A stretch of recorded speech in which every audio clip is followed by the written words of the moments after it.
The movie begins with Jeff Taylor and his wife Amy driving from Boston to San Diego in their new Jeep Grand Cherokee. They're moving to find better opportunities because money is tight. Something we're all struggling with in these tough times, am I right? Their car is on loan, adding to their financial stress. During the trip, a beat-up pickup truck suddenly appears, almost causing a crash as Jeff reaches for something in the back seat. He blames the other driver for the close call. Stopping at a gas station to refuel and get snacks, Jeff and Amy unexpectedly run into Earl, the truck driver from earlier. Earl initially likes Jeff's car, but then starts criticizing Jeff for the earlier near accident. Jeff apologizes and tries to calm Earl down. Earl leaves in a bad mood. Jeff and Amy then continue their trip to San Diego. Everything is going fine as they realize that Lady Luck kissed them on the lips because they are blessed with a surprising $90,000 lottery ticket win from a snack purchase. But their smooth trip suddenly turns when their car breaks down, leaving them stuck in the middle of nowhere, anxiously waiting for help. The husband tries to call for assistance, but there's no signal. They catch a break when they see a passing truck. Unfortunately, it's Earl's truck, and he doesn't stop but mocks them instead. His arrival raises concerns, as his intentions seem hostile when he turns his truck to face them. Just as the tension level gets high, a large truck pulls up next to Jeff's vehicle, causing Earl to cancel his plans and leave quickly. Warren, a kind truck driver, comes to help them, offering to check their car.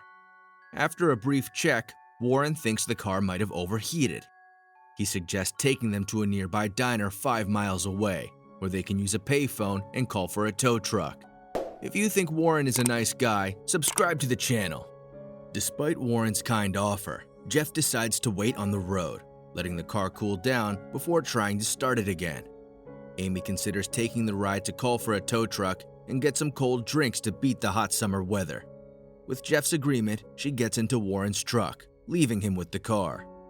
After waiting some time on the road, Jeff checks the car and finds a few wires have come loose, causing the breakdown.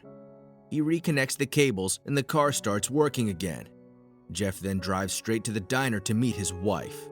Jeff arrives at the diner hoping to find Amy, but she's nowhere to be seen. Despite questioning the bartender and other customers, Jeff hits a dead end.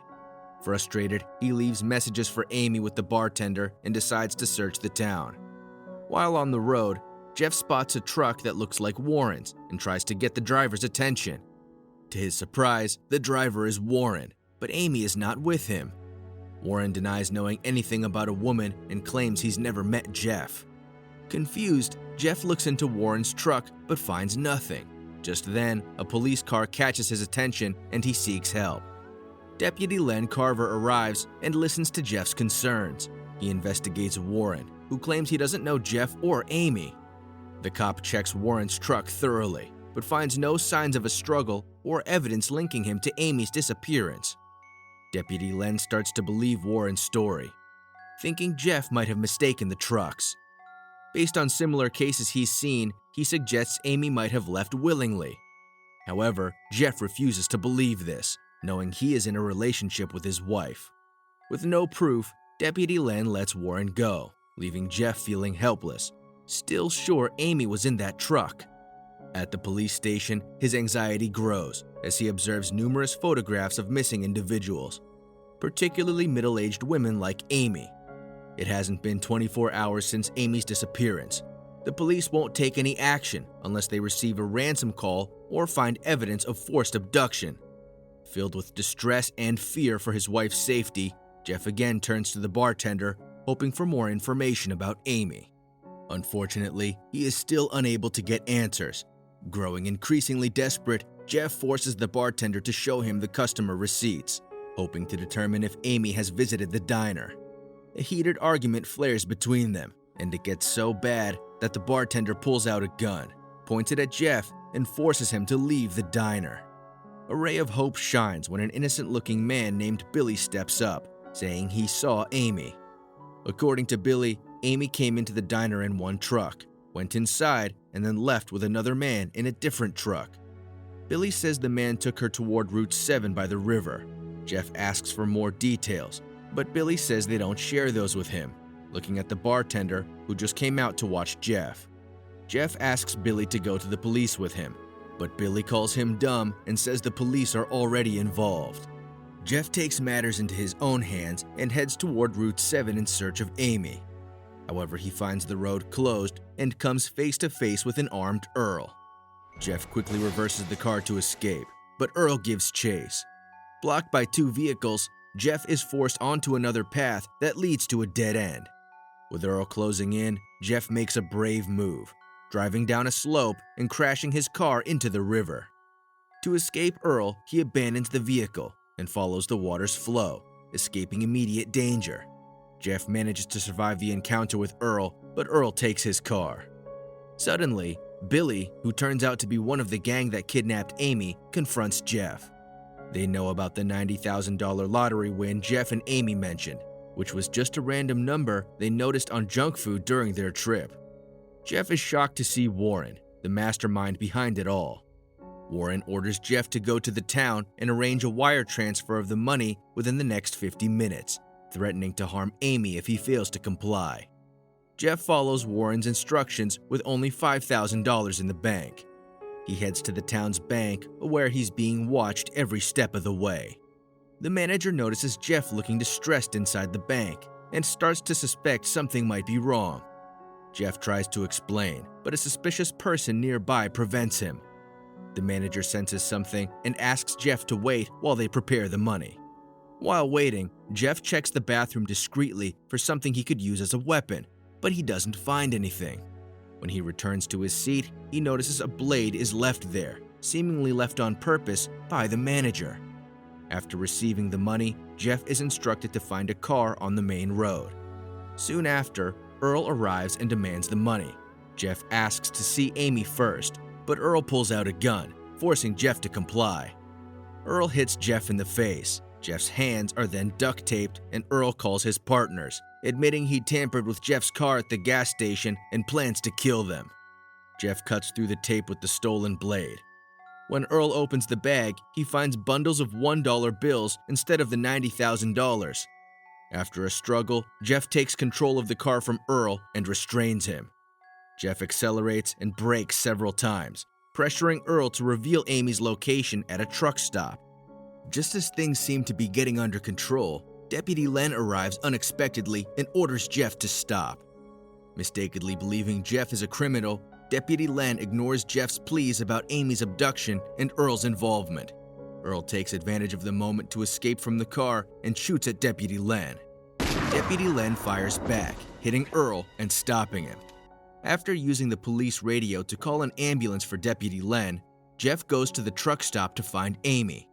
There, he sees Warren talking to Billy on the phone. When Earl stays silent for an hour, Warren instructs Billy to take Amy to his barn for a crucial discussion about her future. Jeff initially plans to capture Warren, but focuses on discovering Amy's location. As Warren drives to his house, Jeff hides under the truck. After a long ride, Warren arrives at his barn, where his son Deke and wife Arlene greet him. When Warren opens the barn gate to unload, Jeff climbs onto the roof and enters through a window. Inside, Jeff finds out that Amy isn't the only person the gang has abducted. The barn is full of belongings from previous victims. Billy and Al arrive with Amy, who appears to be dead from the truck's heat. Jeff is shocked, but then Amy wakes up, having only lost consciousness. The men prepare to lock her in the basement fridge. Amy spots Jeff's eyes above before being locked in. Once the gang goes to dinner, Jeff tries to open the basement lock but fails. Determined, he gets a gun from the truck and sneaks into the house to confront the kidnappers. "Let's go, Jeff." During dinner, Jeff bursts into Warren's home, holding him at gunpoint and revealing to Arlene that his wife is being held in their barn. Suddenly, Deke appears with a rifle aimed at Jeff. Warren and Arlene tell Deke to shoot, but Jeff says the child and mother have nothing to do with this. Jeff redirects the gunshot toward Al while Billy escapes. Jeff forces Warren to unlock the basement door and instructs Arlene to check the refrigerator. She is horrified to find Amy inside, realizing her husband's involvement in the kidnappings. Jeff locks the others in the basement, But Warren insists he needs to warn Jeff about something. After spotting a tow truck outside, Jeff and Amy try to escape, but they can't find the key. Meanwhile, Billy returns and frees the gang from the basement. Amy eventually finds the key, but Warren arrives with his big truck. The couple barely escapes as Warren tries to attack them. As they drive away, they realize they are being chased by Warren and his buddies in their vehicles. During the chase, Warren loses control of his truck due to traffic, causing a collision that destroys Al's vehicle. Warren finally catches up to Jeff and Amy on a bridge in a final desperate chase. Warren's truck runs over their car, trapping Amy's leg. Jeff escapes to confront Warren as the truck hangs off the bridge's edge. They fight, and Warren tries to use a chain against Jeff. Jeff gains the upper hand, causing Warren to fall onto the rocks below, seemingly ending his life. Jeff climbs back and helps free Amy's leg. They then share an emotional hug. When they look back, they see Warren is still alive. Angry, Amy triggers the truck to fall, crushing Warren beneath it. The two characters are seen sitting on the bridge, relieved that this crazy day is finally over. And with that, the movie ends. If you enjoyed this recap, subscribe to the channel. Thank you for watching, and we will see you in the next episode.